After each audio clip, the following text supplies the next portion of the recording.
বাহানায় গায়ে হাত দেয়। মেয়েটি এবার বুঝতে শিখলো। বাড়িতে এসে বলল সে আর টিউশন করতে যাবে না।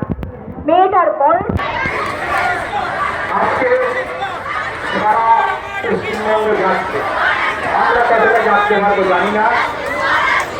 আমরা এখানে আমাদের কর্মসূচি আজকের ইন্ট্রোটা দেখে তোমরা বুঝতেই পেরেছো যে আজকে কী নিয়ে কথা বলতে চলেছি। হ্যাঁ, এই ভিডিওটা অনেক দিন আগেই বানানো উচিত ছিল আমার, তবে আমার শারীরিক অসুস্থতার কারণে আমি কোনো মিছিলে বা আন্দোলনে যেতে পারছিলাম না। সেই কারণে আমার কাছে কোনো ভিডিও ছিল না। আমি পাশে না থাকতে পারি সবার, তবে সাথে অবশ্যই আছি। আর এইগুলো আমার বড়ি আমাকে কালেক্ট করে এনে দিয়েছিল ভিডিওগুলো, ও গেছিল। আমি না যেতে পারি তো কি হয়েছে, বাড়ি থেকে একজন তো যাচ্ছে। আর আজকে আমাদের এই মেয়েটির যে এরকম অবস্থা করেছে তার শাস্তি আমরা অবশ্যই চাই। তার যতদিন না শাস্তি হচ্ছে ততদিন কিন্তু আমরা এইভাবেই আন্দোলন চালিয়ে যাব। যারা যাচ্ছে আন্দোলনে অবশ্যই তাদের তো অনেক অ্যাপ্রিসিয়েট করছি। আর যারা যেতে পারছে না আমার মতন বা শারীরিক অসুস্থ, তারা কিন্তু অবশ্যই সোশ্যাল মিডিয়ার থ্রুতে অবশ্যই পাশে আছে। আজকে আমাদের মেয়েদের নিরাপত্তা কিন্তু আমাদের রাজ্যে সেইভাবে নেই। হ্যাঁ, যারা ঘরে থাকি তারা হয়তো মুখে অনেক বড় কথা বলতে পারি, তবে বাইরে যারা বেরায়, ওয়ার্কিং ওম্যান যারা টিউশনি করতে বেরায়, বিভিন্ন কাজ করে, তাদের কিন্তু ভীষণই রাত্রি হলেই চিন্তা হয়ে যায় যে বাড়ি ফিরবো কী করে। হ্যাঁ, তো আগে আমিও টিউশন করতাম, আমি এই ফেস করেছি অনেক। হ্যাঁ, তখন এতটা নোংরামো ছিল না, তবে এখন দিনে আরও যেন নোংরা ঘৃণিত পরিবেশ তৈরি হচ্ছে আমাদের রাজ্যে। তবে এর বিচার আমরা চাই।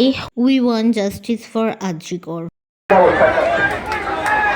আমরা এটা পাইনি, তাই জন্যই চাইছি আমরা বৃহত্তমার বিচার চাইছি এবং সত্য চাইছি। আগামীকাল মহামান্য সুপ্রিম কোর্টে সিবিআই ও আজকে সারা পশ্চিমবঙ্গ যাচ্ছে, আমরা কতটা যাচ্ছে হয়তো জানি না। আমরা এখানে আমাদের কর্মসূচি অনুষ্ঠান হবে।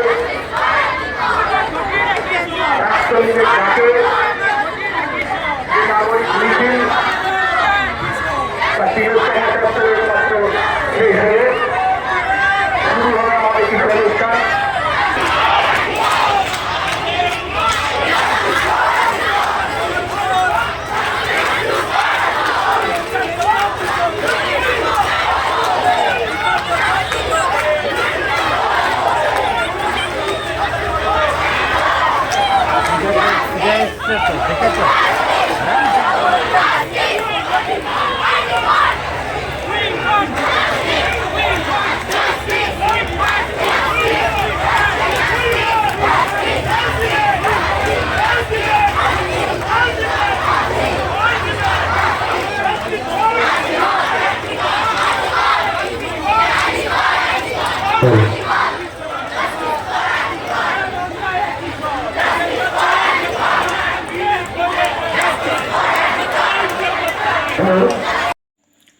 তো বন্ধুরা, এই ভিডিওটা অনেক দিন আগেই আমার পোস্ট করা উচিত ছিল, তবে আমার কাছে ভিডিও ছিল না বলে আমি তো বললামই করতে পারি। সবথেকে বড় কথা যে আমাদের রাজ্যে এখনও মেয়েদের কোনো নিরাপত্তা নেই, পরবর্তীকালে হবেও নাকি তারও কোনো সিওরিটি নেই। তবে এই আন্দোলনের মধ্যে থেকেই যদি আমরা কোনো বিচার বা কোনো কিছু জাস্টিস পেয়ে থাকি তো খুবই ভালো, আর যদি না পেয়ে থাকি আর কোনো দিনই হয়তো পাবো না, ঠিক আছে?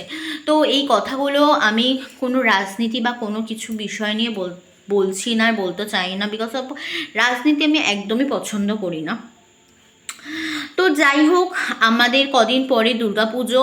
একটা ফেসবুকে খুব লেখা হচ্ছে যে আমরা উৎসবে ফিরবো না বা ফিরছি না।